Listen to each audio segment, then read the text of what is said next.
Hello, my name is Bob Phillips. I'm one of the children's cancer doctors here at the Leeds Children's Hospital, and I'm also a research fellow at the University of York.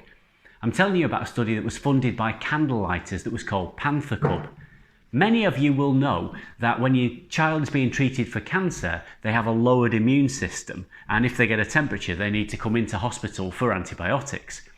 What we'd shown in some previous studies was that a blood test called procalcitonin, or PCT, could let us know who it was that was going to have a serious infection and who wasn't having a serious infection. And we wanted to know, in those people whose numbers on the procalcitonin were low, could we reduce the amount of antibiotic we gave them? Initially, we applied to one of the big medical funders to do a trial where half the kids were treated according to the PCT test and half of them were treated like normal. But they turned round and said, well, we don't think the parents will take part in this study. We don't think the doctors will agree for the patients to be part of this study. And to be fair, they had a point, because it's always a bit concerning when you're trying to cut back on treatments for people. And so we approached Candlelighters, who funded us to do a small study to see, was that actually possible? Well, we went out there.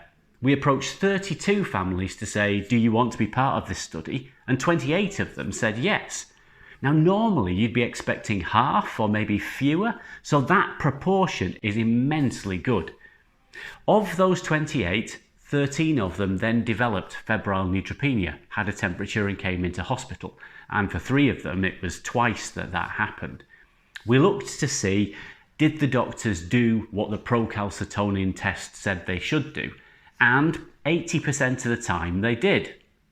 Now, that's actually pretty good, because we only thought they'd do it about half the time. So they did it better than we'd expect. And did it make a difference to the antibiotics that we gave? Well, yeah.